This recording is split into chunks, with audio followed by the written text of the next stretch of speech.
Hi Saints, and welcome back to Supernatural by Design. My name is Jared. What you're looking at is a screenshot of a video that I started back on January 21st when the Holy Spirit began revealing a connection between the constellation of Sagittarius and Iran.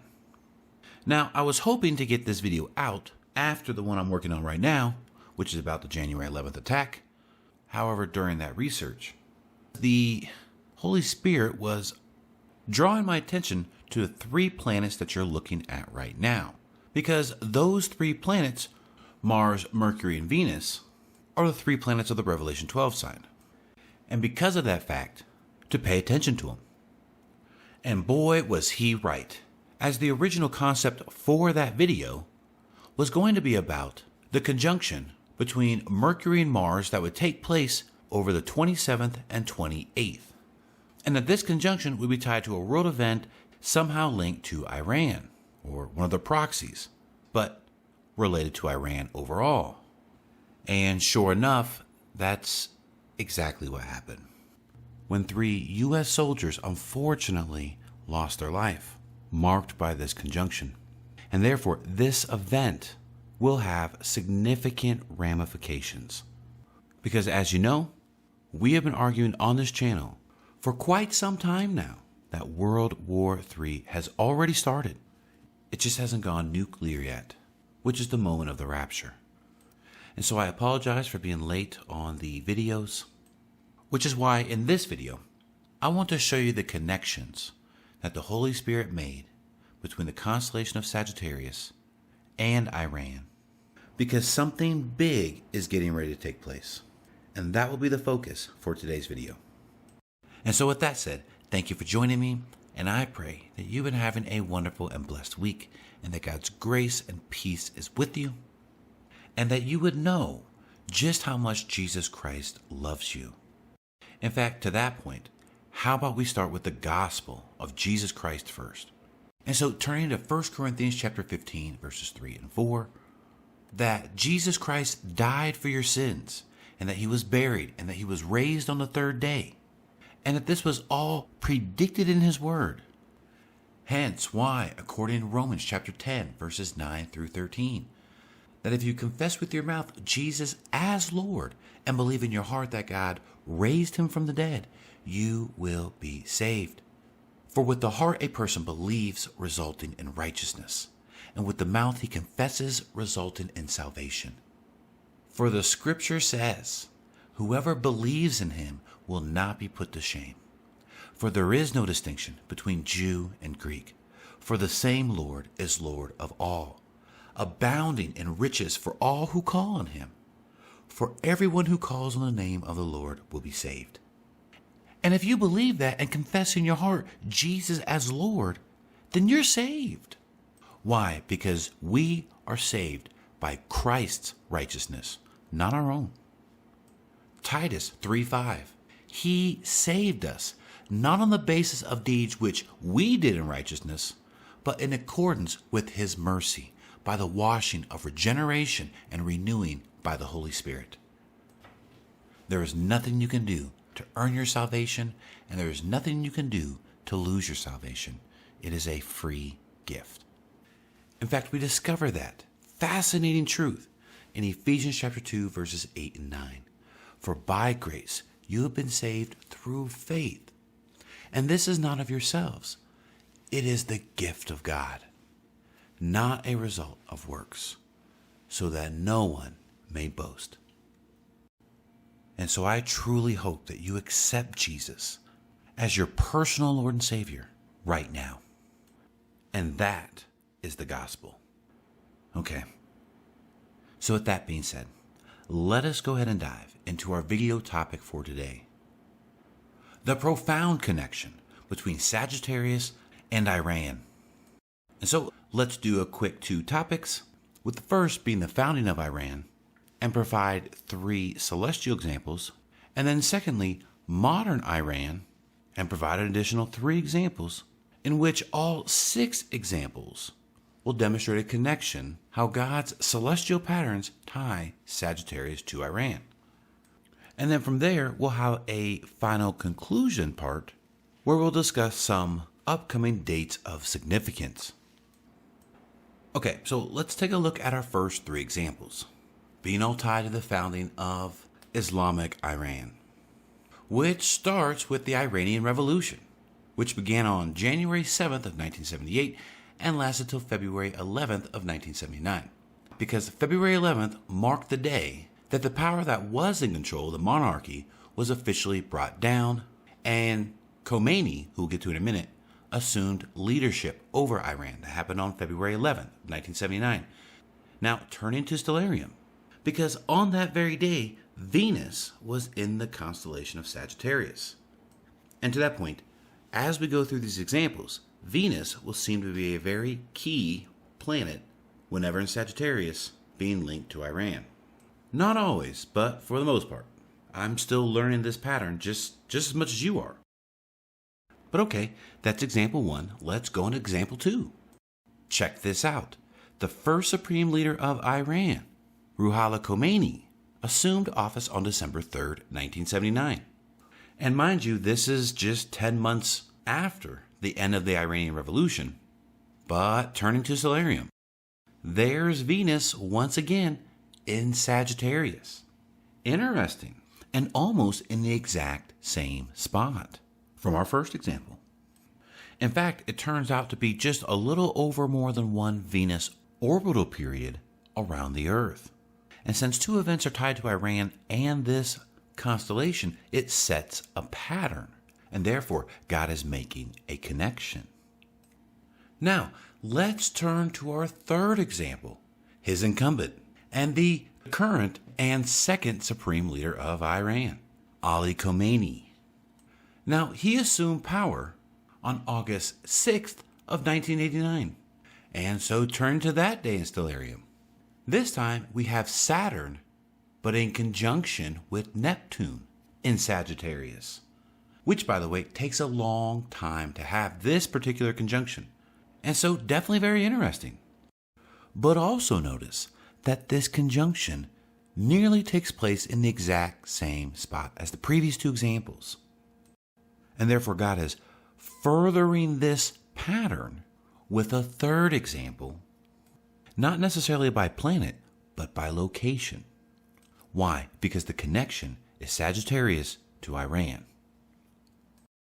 And again, the purpose of this evidence building, as the Holy Spirit walked me through this pattern, or I should say, drawing out this connection, as I'm walking you through the exact same steps, is to help us to see how God led me to the conclusion, the profound connection of the conjunction that took place the date of the drone attack. Why? Because it's in Sagittarius, and therefore linked to Iran.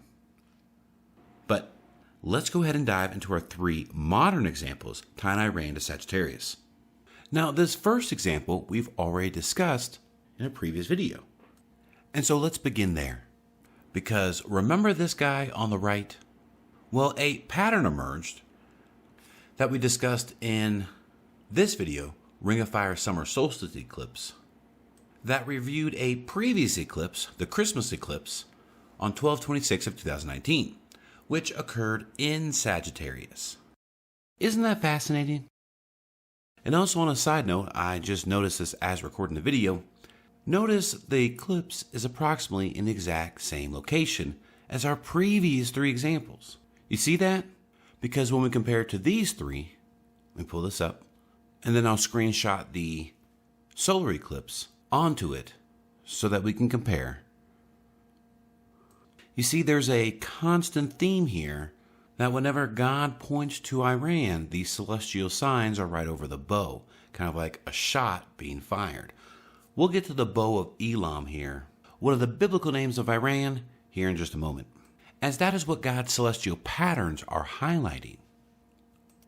But anyways, back to this example.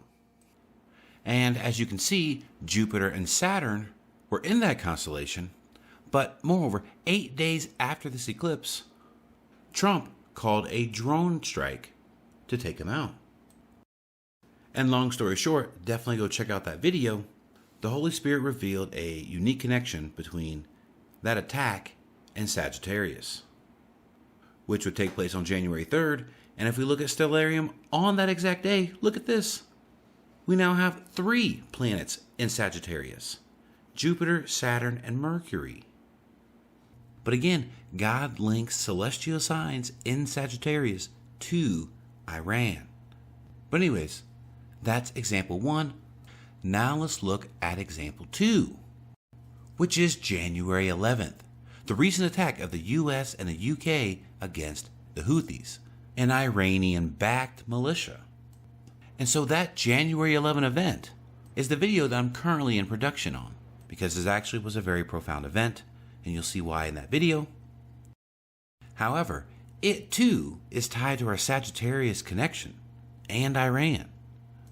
Because when we turn to this slide, that was the date that the new moon fell on and landed in the constellation of Sagittarius. But this new moon element is more relevant to the January 11th video that I'm working on. But just for all intents and purposes, note that because it's a new moon in Sagittarius, was very significant. And it would be while the Holy Spirit was leading the research that he pointed out the 3 planets, reminding me that those are the 3 that are part of the Revelation 12 sign, and that there was something significant getting ready to happen. But moreover, coming back to January 11th, this event that took place being linked to Iran will prove to be very significant. And to that point, even connects to example 3, and was going to be the conclusion of the original Sagittarius and Iran video. And so, check this out. The Holy Spirit told me to click through the days and watch the planets as they move across Sagittarius, which is what you see going on in the video clip. As we are watching the Revelation 12 sign planets, which is what the Holy Spirit pointed out as being distinct about what we're watching, going through that constellation. However, it would be at a very key, distinct moment when Mars and Mercury would form a conjunction on the 27th and 28th, and that something significant would happen on one of those 2 days. Now at this point, I knew it would have something to do with Iran or Iranian proxies, but I didn't know what exactly, just that something significant would occur. And as the 2-day conjunction of Mars and Mercury indicated, that's exactly what happened. Hence why the Holy Spirit pointed out to track those 3 planets. Because what would eventually happen is that on those 2 days, the very night between the 27th and the 28th, a drone strike hit an American base, killing 3 U.S. soldiers. And because that event was tied to this conjunction, the events afterwards will have profound ramifications. Even so, let's pray for the peace of the families involved that lost loved ones that night. And speaking from experience, it's in moments like those that only the peace of Jesus Christ can heal us and give us hope. In fact, it reminds me of this verse, John 16, verse 33. These things I have spoken to you, so that in me you may have peace. In the world you have tribulation, but take courage. I have overcome the world. Amen. Now, let's recap real quick our 3 examples in modern times. Right? The first one had to do with Qasem Soleimani when he was taken out, and tied to a solar eclipse in Sagittarius. And if you didn't know, or maybe you do know, but all solar eclipses fall on new moons. Which makes our second example provocative because it too occurred on a new moon on January 11th with the attack on the Houthis, when the new moon was spotted in Sagittarius, which will prove to be a very significant event, as we'll see in the upcoming video. And then our third example is the drone attack, tracking the Revelation 12 planets to form a conjunction marking that exact day. And so, as you can see, saints, there is a consistency here that God is using with celestial signs whenever they occur in Sagittarius being linked to Iran. Whether we're talking about the 3 founding examples or the 3 modern examples, all of them carry the same theme, Iran. But I also want us to be sensitive to the fact, and that I've learned alongside with you, is that God's celestial signs is a language. It's a language of its own. It's fascinating. In fact, it's supernatural by design. But taking a step back and kind of switching tracks a little bit, and then turning to this slide, which is a new main slide that I'm going to be using for upcoming videos, entitled Road to the Rapture. But nonetheless, it outlines the two patterns that the Holy Spirit has been revealing. There's an Esther pattern marking the rapture, and there's a World War III pattern marking the rapture as well. And Iran fits into our Esther part as well as our World War III part, as one of the patterns consists of the typology of Esther, a template, as she has a 7-day wedding feast, which is very much tied to the rapture, which you find that in Esther chapter 2, verses 16 through 18. Secondly, that there's a celestial component to it, reflected in the Revelation 12 sign. But moreover, the story of Esther is one of the ways that we can understand the timing of the rapture. The second way is tied to World War III, the details on the ground at the timing of the rapture. As Jesus even tells us in Matthew chapter 24, verses 7 through 9, that kingdom against kingdom and nation against nation is the start of birth pains, but also leading into the tribulational period, aka Daniel's 70th week.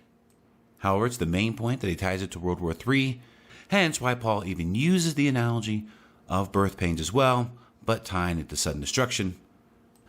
And so really the strategy for understanding the timing of the rapture through this angle, again, is the details on the ground at the moment of the rapture, which is reflected in the tension in geopolitics.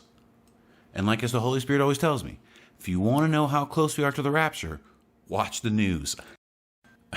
But we also have a celestial pattern tied to war in this lane as well.